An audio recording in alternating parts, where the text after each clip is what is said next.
temps est tellement avancé. C'est vrai que le temps c'est le temps aussi. Après le temps, il n'y a pas aussi le temps. Alors mettons-nous debout. Venez avec moi. Luc chapitre 17. À partir du verset 26.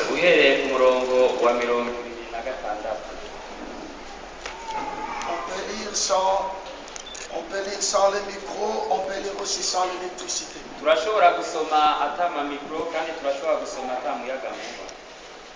Ce qui arriva du temps de Noé arrivera de même au jour du Fils de l'homme.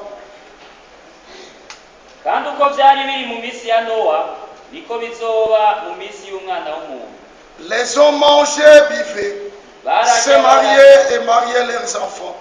Jusqu'au jour où Noé est entré dans l'arche, le déluge vint et le fit tous périr.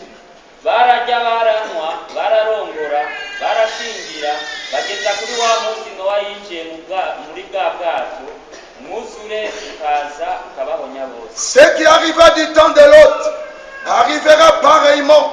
Les hommes mangeaient, buvaient, achetaient, vendaient, plantaient, bâtissaient.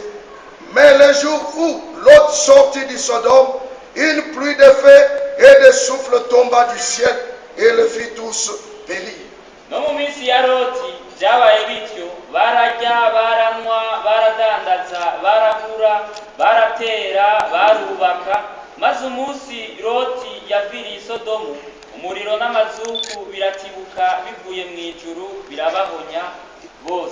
Il en sera de même le jour où le Fils de l'homme paraîtra.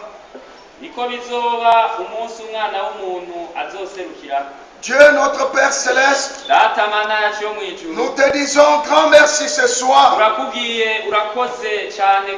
Nos cœurs sont pleins de joie, puisque la cérémonie de ce soir est une préfiguration d'une réalité qui nous attend. Ce véritable mariage qui se passera entre toi et nous quand nous serons enlevés à ta rencontre dans les airs. Mais sur la terre aujourd'hui, nous sommes en train de commémorer ceci comme signe, Seigneur, qu'un jour nous te rencontrerons. Un jour nous serons en ta présence. Et nous serons aussi mariés à toi. Oh Dieu de mon salut, puisses-tu descendre ce soir pendant ces quelques minutes d'exhortation, faire comprendre à chacun de nous l'importance de ce que tu as dit aujourd'hui. Nous avons besoin de toi pour la gloire du nom de Jésus. Amen. Amen. Amen. De cette écriture que nous avons lue, juste pendant une toute petite minute, souffrez un peu, on va parler de Dieu quelques minutes. Je pense que jusqu'à 15 minutes, je vais finir. Et de cette écriture que nous avons lue, je vais prendre mon petit sujet, la fin des temps. Amen. Cette écriture que nous avons lue, cette écriture parle de la fin des temps. Des fois vous la lisez, et vous ne savez pas que cette écriture est en train de parler de la fin des temps.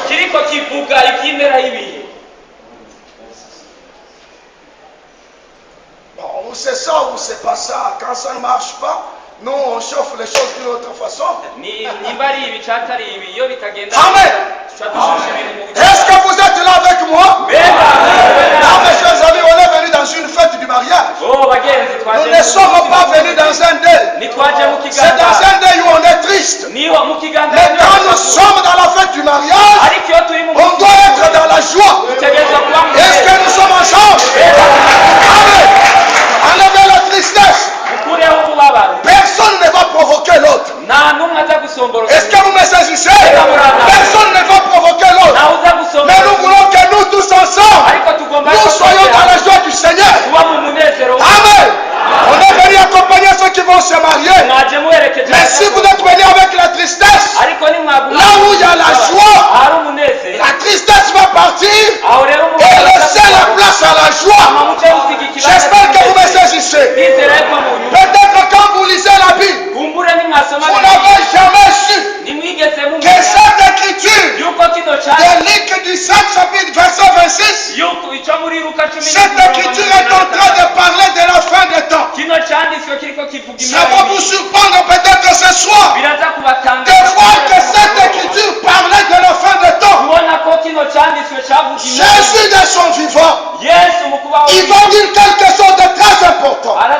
Il dit ce qui était arrivé du temps de Noé arrivera pareillement à la fin des temps. Ce qui est arrivé du temps de l'autre arrivera le même à la fin des temps.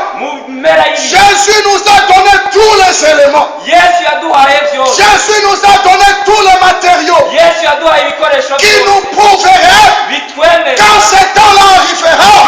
Cela va nous prouver que nous sommes effectivement arrivés à la fin des temps. Jésus a dit ceci. Si vous arriverez à cette époque-là, vous verrez ce qui est arrivé au temps de Noé. C'est répété. À cette même époque-là, vous verrez ce qui est arrivé au temps de Sodome. C'est répété à nouveau. Jésus a dit, quand vous verrez cela, sachez que nous sommes à la fin des temps. Amen. Est-ce que vous pouvez accepter de faire un petit voyage avec moi? Comprenez ce qui s'est passé au temps de Noé, afin que nous comprenions les temps dans lesquels nous vivons. Puisque pour ceux qui sont plus âgés, ils nous disent que nous sommes à la fin des temps. La science nous dit que nous sommes à la fin des temps. Les conditions du monde nous prouvent que nous sommes à la fin des temps. Mais qu'est-ce qui arrive quand on arrive chaque fois à la fin des temps? Qu'est-ce que Dieu fait quand nous arrivons à la fin des temps? Oh, Jésus, en parlant, il a donné la réponse de ce que Dieu fait quand nous arrivons à la fin des temps. Du temps de Noé, le temps était arrivé à sa fin. Dieu devait détruire. Mais avant qu'il ne détruise, qu'est-ce qu'il a fait? Allons-y. Amen. Qu'est-ce qui s'est passé au temps de Noé? Apportez-moi un peu une torche qui s'allume. Comme ça, je peux lire facilement. Je prends Genèse chapitre 6. Amen. Jésus a dit, ce qui est arrivé du temps de Noé arrivera aussi. Mais qu'est-ce qui est arrivé au temps de Noé? Pour que nous comparons cela avec les temps dans lesquels nous vivons. Suivez mon frère. Ne dites pas, moi je suis venu au mariage, les problèmes de la parole ne me concernent pas. Ne dites pas cela, mon frère. Oui, tu es venu au mariage. Peut-être que c'est une occasion que Dieu avait prévue pour que tu écoutes son avertissement. Afin que ce jour-là, tu n'arrives pas à t'échapper en disant que tu n'avais pas entendu. Est-ce que vous me dites amen à cela? Amen. Vous qui connaissez le message, il faut dire amen. Amen. Les autres qui sont venus peuvent ne pas dire amen. Mais est-ce que nous sommes ensemble? Est-ce que nous sommes ensemble? Mais ne suivez pas ceux qui sont venus. Et ils peuvent observer pour dire, je dois savoir qu'est-ce qu'il va dire.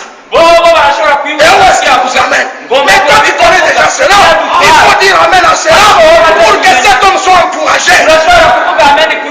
Est-ce que nous sommes ensemble? Suivons ce qui est passé du temps de Noé. Genèse chapitre 6, à partir du premier verset. Amen. Je laisse d'abord vos histoires là, puis ça se coupe toujours. Moi, je vais faire ce que je veux lire comme je veux. Allons-y. Genèse 6, à partir du premier verset. La Bible dit ceci. Lorsque les hommes ils commençaient à se multiplier sur la terre, et que des filles leur furent nées, les fils de Dieu virent quand les filles des hommes étaient belles, et ils en prirent pour femmes parmi toutes celles qu'ils choisirent. Amen. Qu'est-ce qui est arrivé au temps de Noé? D'abord, les hommes ont commencé à se multiplier sur la face de la terre. Voilà la première chose qui a commencé. La multiplication des hommes sur la terre. Et quelle est la chose qui a suivi? Les filles firent naître. Il y a eu plus de femmes que les hommes. Et les hommes ont commencé à prendre. Prendre ici, ça ne veut pas dire épouser. Non, c'est prendre un mariage. Ça veut dire vivre dans une vie de concubinage. C'est la chose qui a caractérisé les temps de Noé. La multiplication des gens, l'augmentation des femmes. Est-ce que vous me saisissez? Et la vie, le mariage libre, ou la vie de concubinage. C'est ce qui s'est passé au temps de Noé. Continuons, mes frères. Alors l'Éternel dit, mon esprit ne restera pas toujours dans l'homme. Car l'homme n'est que chair. Et que ces jours seront de 120 ans. Je saute. Verset 5. L'Éternel fit que la méchanceté des hommes était devenue grande sur la terre. Et que toutes les pensées des hommes, toutes les pensées de leur cœur, s'est porté chaque jour uniquement vers le mal. L'Éternel s'est repenti d'avoir fait l'homme sur la terre. Et il fut affligé dans son cœur. Et l'Éternel dit, j'exterminerai de la face de la terre l'homme que j'ai créé à mon l'homme que j'ai fait, l'homme que j'ai créé depuis l'homme jusqu'au bétail, aux reptiles, aux oiseaux du ciel, car je me répands de l'avoir créé. Observez.